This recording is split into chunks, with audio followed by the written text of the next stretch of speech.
여호와의 말씀을 듣지 못하는 기갈이라. 아멘. 2절도 한번 읽어보실까요? 2절 시작. 그가 말씀하시되 아모스야 내가 무엇을 보느냐 이르시되 여름 과일 한 광주리이다 하며 여호와께서 내게 이르시되 내 백성 이스라엘 끝이 이르렀으니 내가 다시는 그를 용서하지 아니하리라. 여름 과일 한 광주의 환상이죠. 여름 과일 한 광주의 광주리. 그리고 그 뜻은 내 백성 이스라엘의 끝이 이르렀다. 그런 뜻입니다. 자, 아모스의 5가지 환상 중 오늘 4번째이죠. 앞에서 우리가 메뚜기 환상, 또 불같은 바람 환상, 그리고 다림줄 환상. 4번째가 오늘 여름 과일 한 광주리 환상입니다. 갑자기 밑도 끝도 없이 웬 과일 한상자가 보이냐 이거죠. 과일 한상자. 그것도 여름실과라는 의미가 큰 의미가 있죠. 전통적인 해석은 이렇습니다. 과일이 완전히 익은 상태로 두면 상할 수밖에 없는 것처럼 이스라엘의 죄악이 지금 쌓였다 이거예요. 쌓였다. 그래서 심판을 기다린다.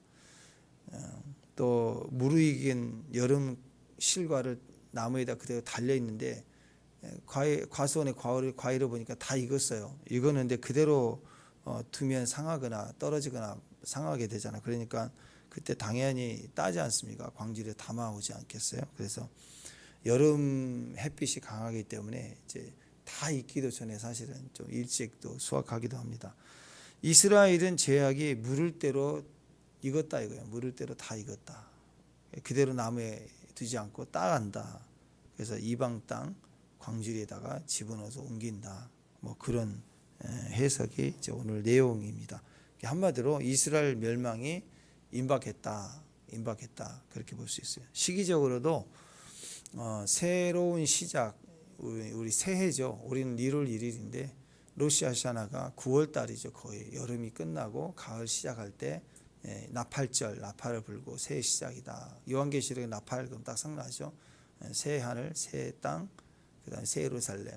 그래서 여름 과일 실과가 끝나는 즉시 바로 가을이다. 그리고 대속제일, 나팔절, 새해, 로시아샤나 다 이게 새로운 시작을 의미합니다. 그러니까 새로운 시작은 끝을 의미하는 거죠. 애굽 출애굽을 할 때 애굽 사람들에게는 끝장났잖아요. 박살을 났잖아요.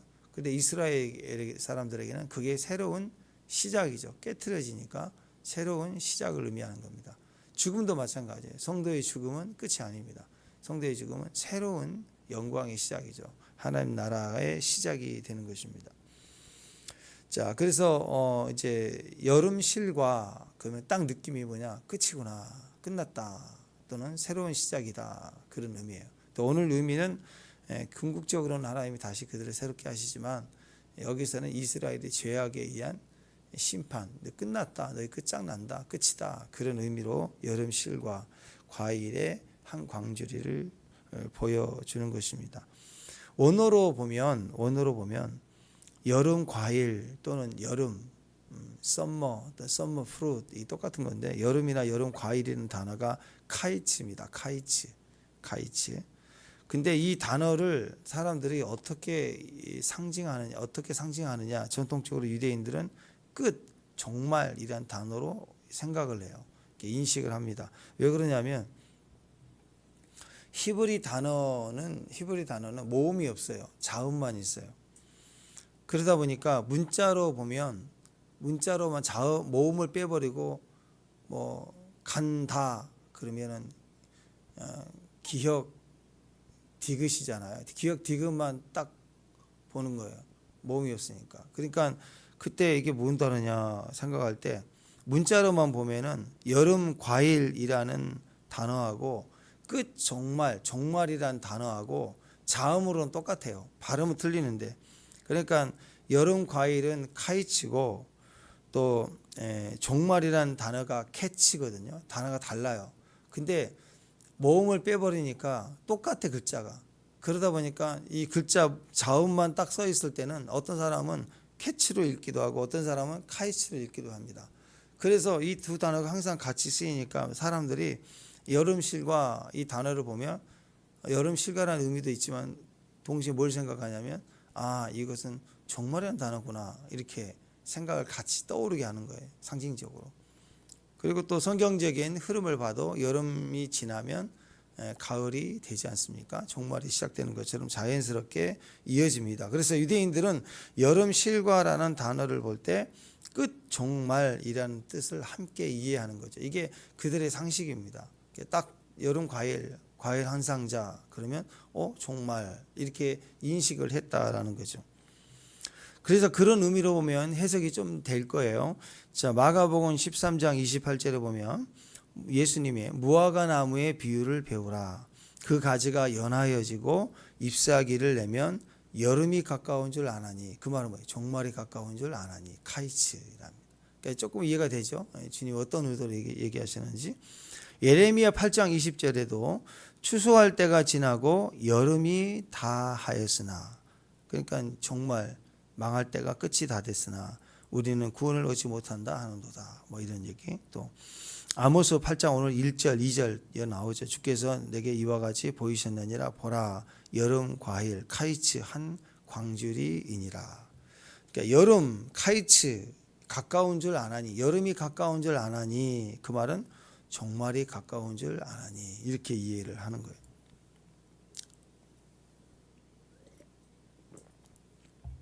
자, 그러니까 여름 과일 한 광주리 환상, 이꼴 종말 끝이다, 이걸 보여주는 환상이다라는 의미입니다. 그래서 우리가 쉽게 이렇게 이 과정을 생각한다면 이렇게 기억하면 좋을 것 같아요. 여러분 이스라엘 사람 친구가 있다고 해봐요. 이스라엘 사람 친구가 있는데 잘 지내다가 갑자기 그 친구가 여름 과일 한 상자를 선물로 이렇게 보내잖아요. 그래서 우리가 받게 됐잖아요. 그러면 좋아할 일이 아니라, 난 너하고 이제 끝이야, 절교야, 끝난다, 우리는 이제 끝내는 관계다, 그런 의미라는 거예요. 좋아할 일이 아니라. 그러니까 여름 과일 상자 하나 받으면 조심해야 돼요. 나하고 끝내는 거구나. 그러니까 혹시 뭐 그런 일 없겠지만 누군가 헤어질 일이 있다, 그럼 굳이 또 헤어지려면 싫잖아요. 싫으니까 헤어지려고 하는데 만나가지고 나 싫어, 헤어져, 굳이 또 얘기하기 뭐 하잖아요. 근데 여름 과일 상자 하나 딱 이렇게 보내주면 돼요. 그러면 이제 그게 끝이다. 근데 성경을 안 읽은 사람이라면 이게 뭐야?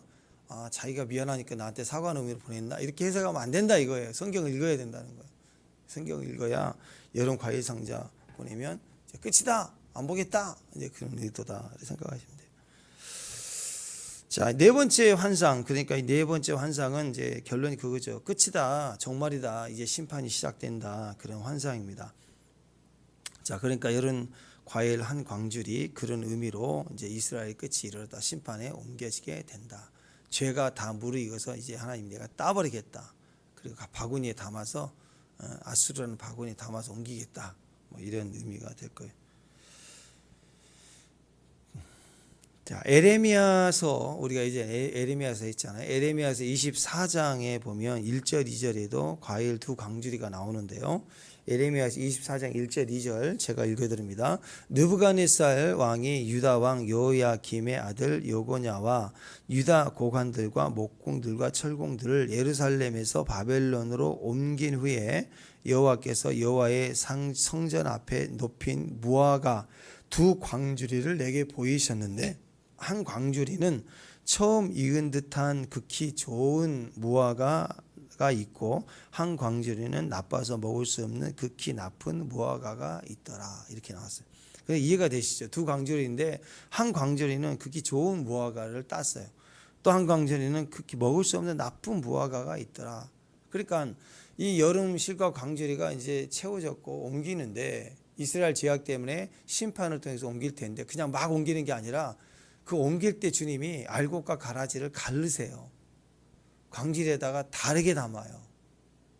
결론적으로 북이스라엘은 나쁜 광주리가 되고 남유다는 좋은 광주리가 되죠. 그래서 1차 포로로 가라, 2차 포로로 잡혀가라, 이렇게 잡혀가는 쪽이 이제 좋은 광주리입니다. 그래서 에레미야에서 24장 앞뒤를 쭉 읽어보면 그 내용이 하나님께서 예레미야를 통해서 바벨론에 항복하라, 항복하라, 항복하라 하면서 광주리를 보여준 거예요.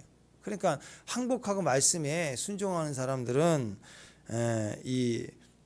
너희들은 살아서 돌아온다, 다시 돌아올 광주리로 옮겨지는 거고, 야, 길게 뛰면서 우리가 왜 망하냐, 우리 민족이 이렇게 있을 수는 없다, 애국운동 하자, 기도 안 하면 너희는 레위 사람도 아니다, 막 그러면서 막, 아니 하나님 항복하라 말씀이 떨어졌는데 항복을 안 하려고 막 민족운동 하자고 막 계속 그렇게 뛰는 거 저항하고 그러면 결국 나쁜 광주리가 되는 거죠. 일찍 끌려서 눈 빼버리고 막 그렇게 끌고 가잖아요. 예. 그러니까 이 광주리가 뜻하는 것은 전반적으로 종말이다, 끝이다, 그런 의미가 되는 것입니다. 근데 성경의 개념은 오늘 이 예레미야의 두 광주리의 의미에서 확인해 보니까 좋은 광주리로 담기면 그 끝이 아니구나, 다시 돌아오게 하는구나.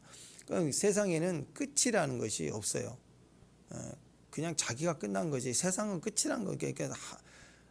그러니까 세상 걱정한 것처럼 바보짓이 없어요. 세상을 왜 걱정해요? 하나님이 다루시 알파 오메가인데 온 세상과 끝을 하나님이 다 다루시는데, 어떤 사람은 히틀러가 핵을 터뜨려 가지고 푸틴이 같은 의미지.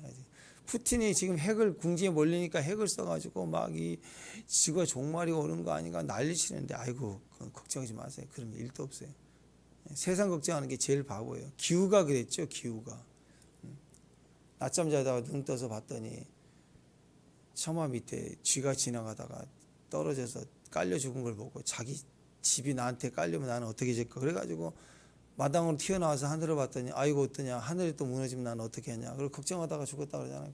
기후 같은 생각하지 말라는 게 그거잖아요. 천하에 할 게 없는 게 하늘 걱정, 땅 걱정이에요. 그 세상 걱정을 왜 해요? 대통령 맡고 하나님께 믿고 맡기는 거죠. 기후, 환경, 상황, 뭐 IMF니 뭐니 코로나니 다 뭐가 일어나도 맡기는 거예요. 우리는 맡기는 거. 끝이 아니라는 거예요. 지금 죽어도 절망이 아니죠. 죽어도 살겠건데 천국인데. 그래서 성경은 항상 우리에게 끝은 새로운 시작입니다. 죽음도 우리에게는, 믿는 자에게는 새로운 시작이에요. 우리는 갈 데가 분명하잖아요. 그죠? 예, 저녁에 아이들이 놀다가 놀이터에서 놀다가 집에 가자 그러면 다 갈 데가 있잖아요. 너는 이제 이때 집에 가? 나 집에 가. 너는 좋은 데 가. 어디? 그냥 좋은 데 가. 근데 어디가 있어요? 믿지 않는 사람은 죽으면 좋은 데 갈 거래. 뭐 전라도 말로 거시기 모시기도 아니고 없어. 장소가 좋은 데 좋은 데 갔을 거예요. 좋은 데요. 예. 이러고 많은 거예요. 없어. 주소가 영원히 갈 데가 없어요. 얼마나 무지해요. 아니 지금부터 정확히 분양 받아서 입주하시라고요. 분양권 갖고 있으면 딱 죽으면 가는 거예요. 우리는 입주하는 거예요. 그 말같이 우리가 끝이다, 그 말은 새로운 시작이다, 그런 의미가 있습니다. 그런데도 불구하고 끝이다 할 때 거기에 긴장감을 가져야 됩니다. 왜냐하면 우리 영혼은 이제 죽어도 천국이지만, 그런데 지금 할 일 남았는데 끝장나면 할 일, 소명의 종말이잖아요. 소명이 끝나면 안 되잖아요. 전쟁이 나거나 나라가 어려워지거나 심한 어떤 재난을 당하거나 그러면 내가 할 사명이 약해지잖아요. 내 재정의 위기가 오면 또 선교하고 열심히 주를 섬기는데 약해질 수 있잖아요. 그러니까 우리는 매일매일 당하는 환경과 상황 속에 이런 종말과 같은 일이 일어날 때, 또는 여름 시기를 보여줄 때 긴장해야 됩니다. 종말이구나. 그러면 끝이다가 아니라 영혼의 소망을 가져야 되고, 두 번째는 이 종말을 하나님 보여준 이유가 뭘까요? 종말이 시작된다. 그 말은 종말을 대비하라. 종말이 온다. 종말에 대비하라, 그 얘기야. 너는 여기서 끝나면 안 돼. 환란이 오고 기근이 와도 코로나가 와도 너는 여기서 끝나는 존재가 아니야. 이 속에서, 환란 속에서도 새로운 시작이 돼야 돼. 그 준비를 하라. 그게 메시지 아니에요? 축복합니다. 그러니까 북이스라엘이 비록 멸망을 당해서 나라가 망하고 죽게 된다 할지라도, 그걸 깨달을 때, 끝이라는 걸 깨달을 때 그때부터 살 길을 시작하라 이거야. 영원한 살 길을, 영생의 길을, 이 땅의 소명을 시작하라.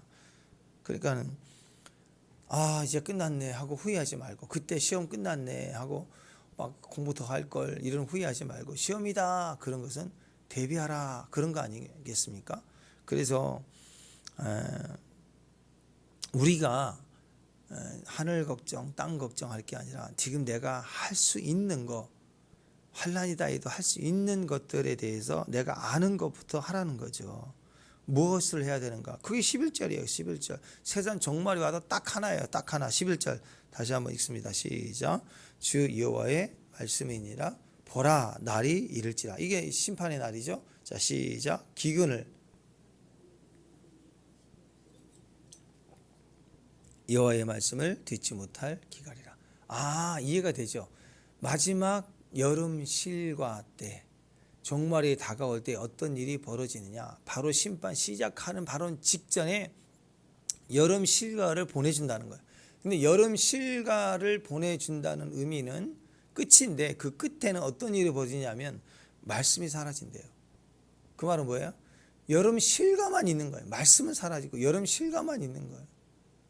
그러니까 나무로 따지면, 나무가 과일을 이렇게 출산하고 나서 따고 나면 나무가 살아 있어야 되잖아요. 그래 다음 해에도 또 열매를 맺을 거 아니에요. 그런데 어떤 상황이냐면 나무가 과일을 익어서 과일을 따러 갔더니 나무가 다 말라져 버려요. 그걸 따가지고 실과를 이렇게 담아놓은 광지를 보면, 광지리만 보면 와 수확했구나라고 생각하지만 사실은 슬픈 거예요. 왜냐하면 나무는 완전히 바싹 말라졌어요. 양분이 없어요. 뽑을 수가 없어요. 왜? 기갈이 온 거예요. 기갈. 땅의 기근이 아니라 말씀의 기갈이 온 거예요. 사람들이 종말 직전에 먹고 마시고 뛰놀자, 뭐 즐기자 난리가 나는데 너무 즐겁고 너무 육신이 즐거우니까 영이 없어요. 말씀을 잃어버려요. 누구 얘기냐면 이방인을 얘기하는 게 아니라 이스라엘 백성들을 얘기하는 거예요. 하나님 백성 안에 어느 날 말씀을 듣기 싫어하는 거예요. 요즘 염려스럽습니다. 요즘 심히 제가 걱정되고 있는 거예요. 찬양의 은혜가 너무 커지고 요즘 이제 전공자들 실용 음악 대학을 나와서 악기도 다 세션들이 전공자들이 하니까 전반적으로 교회들이, 큰 교회들을 찬양하는 거 보면 퀄리티가 많이 높아졌어요. 음향 장비나 이런 것도 다 방송국 수준으로 잘 이렇게 해서 퀄리티는 높아졌는데, 그건 좋은데, 그걸로 인해 찬양이 멋진 건 좋은데, 젊은 세대들이 좀 교회에 많이 없잖아요. 그런데 젊은이들이 찬양만 예배인 줄 아는 거예요. 옛날에는 찬양이 예배인 줄 모르고 준비 찬양으로만 하고 7시 예배다 그러면 6시 50분부터 또는 30분 전에 찬양을 하고 7시 시작하면 바로 말씀하고, 이게 이제 예배인 줄 알았는데, 그래서 예배 운동이 일어나는 것 중에 찬양, 워십도 예배다. 맞아요. 근데 너무 예배만, 찬양만이 예배인 줄 알고 젊은이들이 찬양만 모여 다니고 찬양만 듣고 말씀 안 들으려고 안 읽어요. 말씀을 읽지 않는 세대가 됐어요. 예배를 대신해 버려요. 목요일날, 화요일날 어디 모임 찬양만 하고 주일날 안 가버려요. 말씀 좀 듣다가 인터넷에 스킵해 버리고 한 5분 들으려나 넘겨버리고. 그래서 지금 어느 몇몇 교회들은 이제 실시간 예배를 중단하겠습니다. 이건 예배가 아닌 것 같습니다 하고 공지하고 녹화를 해서 그 다음 주에 올리겠다고 하는 교회들도 지금 일어나더라고. 이게 너무너무 이 온라인 예배가 이걸 대체해 버리니까 사람들이 듣질 않아요. 한 10분 듣고 안 들어버려요. 접속률이. 그래서 이게 문제가 된다. 말씀을 듣지 못한 세대가 점점 되고 말씀을 읽지를 않아요. 그리고 찬양만 해. 물론 찬양을 해야죠. 기도도 해야죠. 근데 말씀 없이 기도하면 어떻게 되겠어요? 다림질 없이 한다고 그랬죠. 그러면 담장에 비틀바틀 배가 나오고, 배가 나온 것도 떼우려고 막 하다 보면 반대로 푹 나와서 구멍 나버리고, 그렇게 해봐야 지진 나버리고 넘어가면 그냥 무너지는 거 아니겠습니까? 말씀이 듣지 않는 기갈이 오면 듣고 싶지 않는 거고, 영혼은 굶어 죽어가는데, 육신이 여름 실과에 마시는, 여름이 햇빛이 많으니까 당도가 얼마나 높겠어요. 다른 과일보다 여름 과일이 당도가 좋다고. 그것에 취해 있다가는 본질을, 양식을 잃어버린다고. 그러니까 종말이 오면 그때는 모든 게 끝난다. 모든 게 끝나는 것은 그때 끝난 게 아니라 말씀이 내 안에서 들리지 않을 때 끝난 거예요. 이미 말씀이 들려져 오지 않으면, 말씀이 내 안에 들어오지 않으면 이미 그건 끝난 거라고. 꽃꽂이의 그 꽃이 그 뿌리에서 잘려서 옮겨올 때 이미 끝난 거라고. 반짝 그 향기 있고 꽃이 보이는 모습은 오아시스에 꽂아봐야 얼마 못 간다고요. 이미 죽었다라고 생각하는 거예요. 그래서 우리 안에서 우리가 이 끝이다, 여름 과일 한 광주리를 보여줄 때 우리 느낌은 말씀이다. 말씀 붙들라는 소리구나. 하나님의 말씀은 다시 내 안에 생명처럼 붙들어야 되는구나. 그거예요. 여러분 말씀 듣는 게 항상 있는 게 아닙니다. 보십시오. 내가 하나님 말씀으로 떠나갈 수도 있는 거고요. 종말 직전에 종말이 시작되면 적그리스도가 우리 말씀을 못 듣게 해요. 못 듣게 한다고. 우리가 말씀 듣는 것도 항상 있는 게 아니라는 거예요. 말씀을 듣는 것도 끝이 올 때가 곧 온다는 거예요. 끝장 보려고 그럴 때 끝장이다 싶을 때 우리가 할 일이 뭐냐? 말씀 붙드는 인생이 되라는 거죠. 옛날에는 종이였지만 요즘엔 종이책을 읽는 사람들이 별로 없죠. 인터넷, 핸드폰으로 다 하죠. 전쟁 나보세요. 전기 끊어지면 어떻게 볼 거예요? 성경책 없으면 못 봐. 집에다 하나씩 비상식약처럼 성경 한 권씩은 있어야 돼. 왜냐하면 인터넷이 언젠가 전기 다 끊어진다고요. 또 적그리스도가 이게 보세요.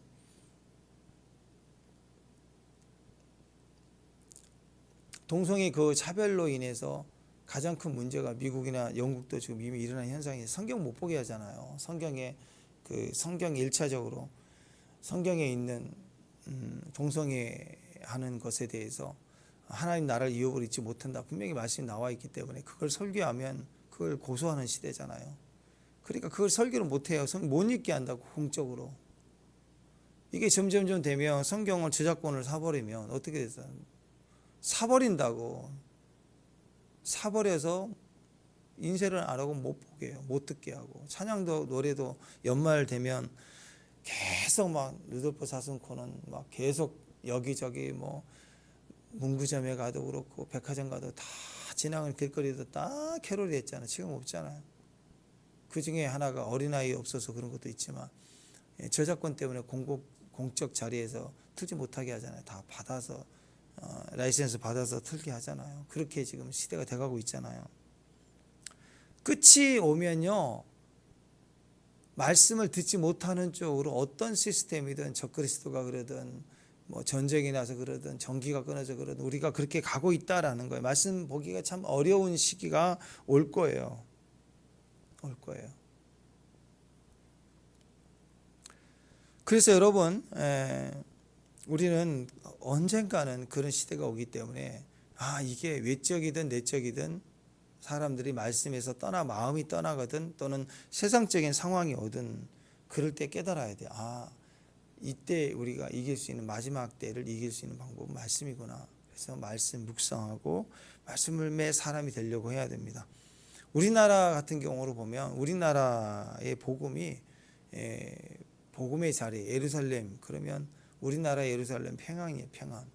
평양에 제2 예루살렘이다. 동양 예루살렘이다. 그랬잖아요. 거기에 대부흥이 일어났고 거기에 신학교가 지금 우리나라의 장로교 신학 뿌리가 다 거기에요.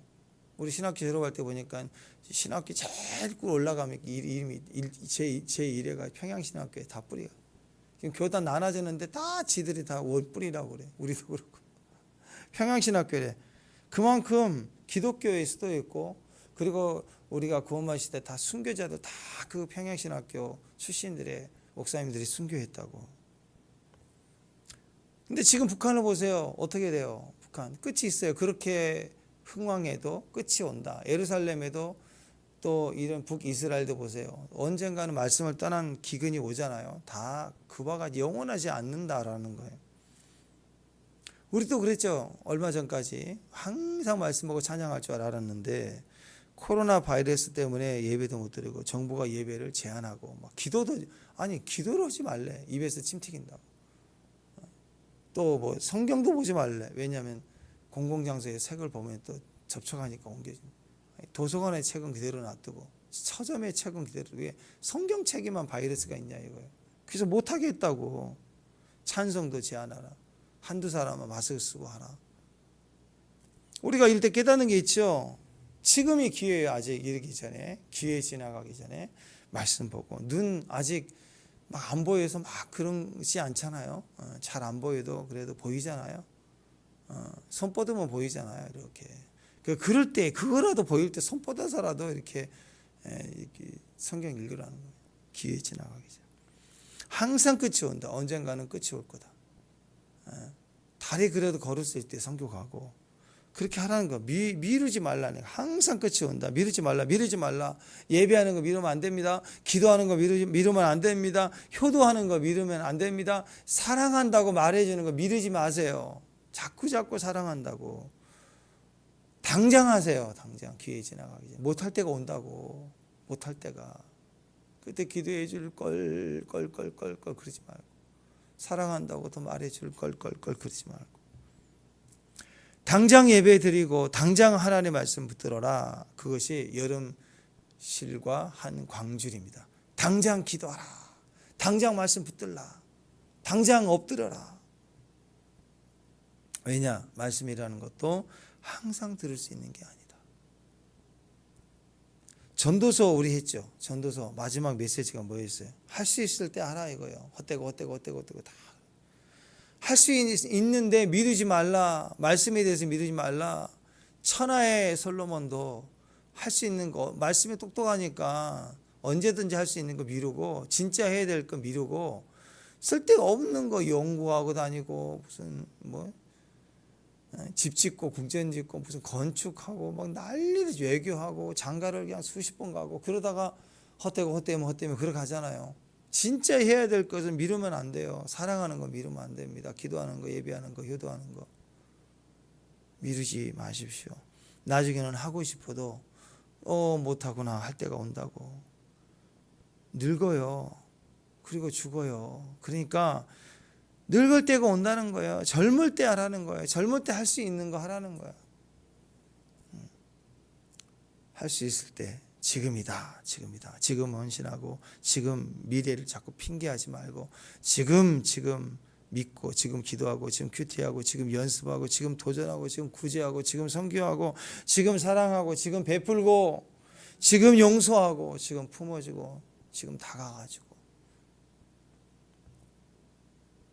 그래서 우리 마음이 나는 알아, 이건 알지, 이렇게 하면서 타협하고 지나가는 이런 늙은 마음 되지 말고, 내가 안다 이거야. 늙은 마음이에요. 못하는 마음. 항상 처음 마음, 초심. 그때가 제일 좋은 거라고. 처음 예수님, 내가 처음 주를 만났을 때, 그죠?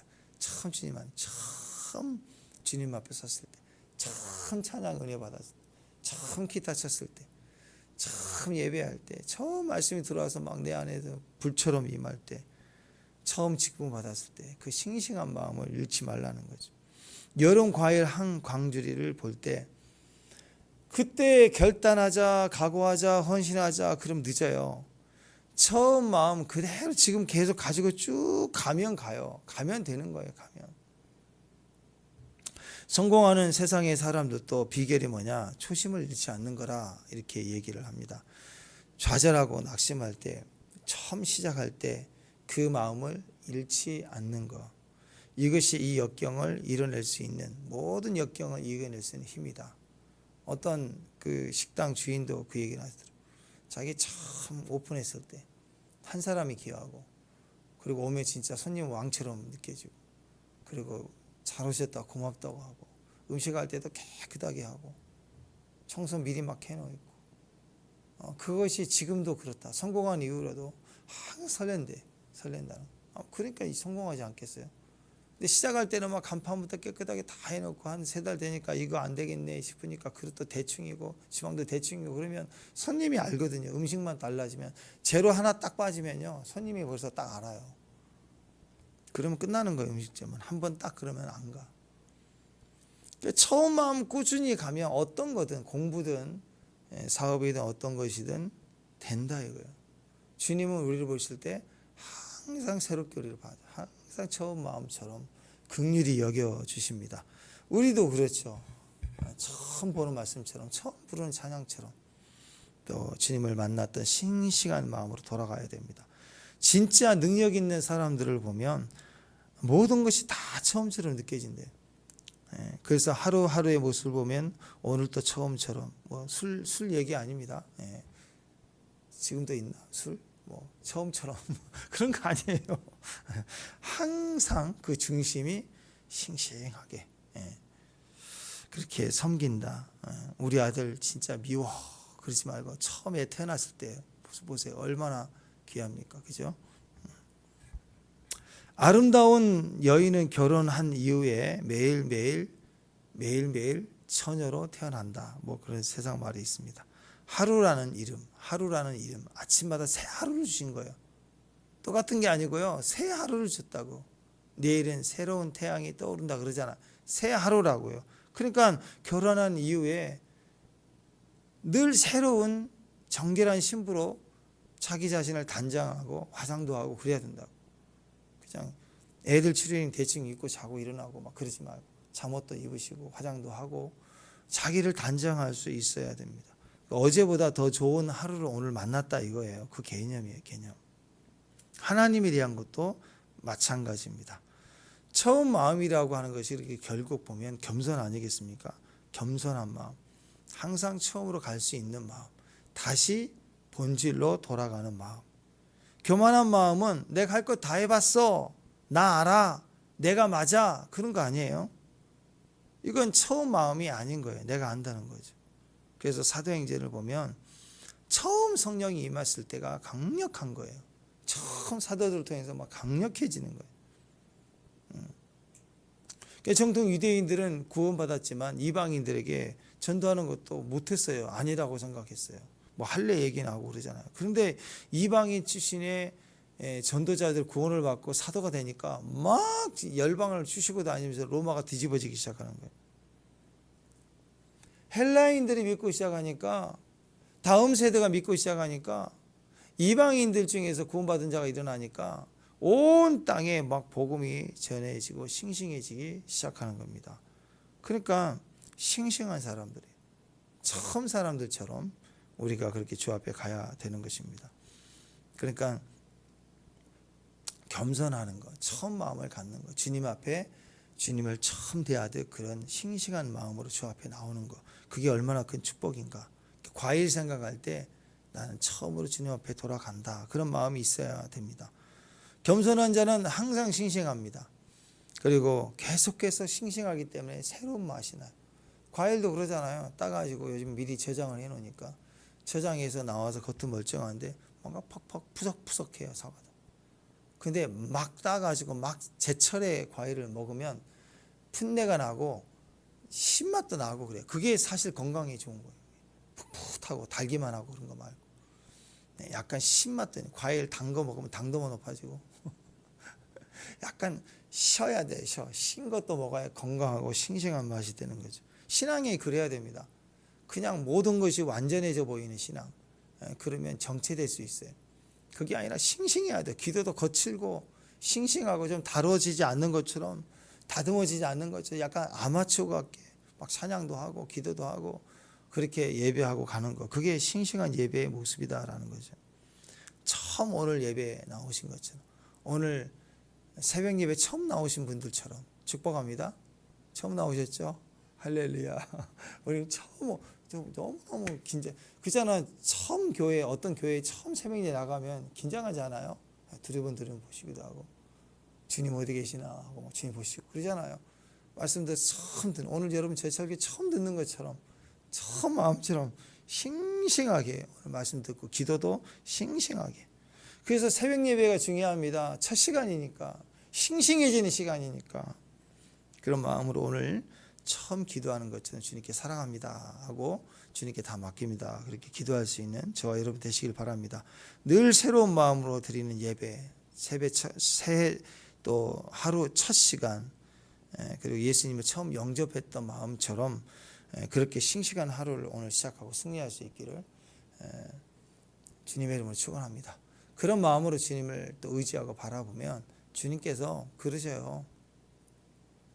어제 축복을 주시는데 까마득히 잊어먹고 오늘 처음 주는 것처럼 또 주시고, 기도하면 어제 줬는데 막 또 주시고, 그럴 때 있죠. 딸이 아빠한테 10,000원을 빚지면 빨리 갚으라고 독촉장 보내더라고요. 근데 아버지는 10만 원 빌려가지고 갚아주는데도 나중에 또 줘요. 2번 주고 2번 갚아요. 자식은 2번 갚고 3번 갚고 그래요. 처음 갚는 것처럼 그렇게 또 갚아줘요. 또 그렇잖아요. 주님도 그래요. 매 아침마다 새롭고 늘 새로우신 분이 계속 우리에게 하나님이 은혜를 주시고 그렇게 사랑을 주시고 축복을 주시는 겁니다. 그 주님으로 승리하는 저와 여러분 되시길 바랍니다. 기도하겠습니다. 하나님, 오늘 싱싱한 하루 되게 하시고 우리에게 주시는 우리의 때 마지막에 오기 전에 새 마음으로, 싱싱한 마음으로, 처음 그 마음으로 오늘 또 승리할 수 있는 귀한 종들, 또 축복의 사람 될 수 있도록 도와주옵소서.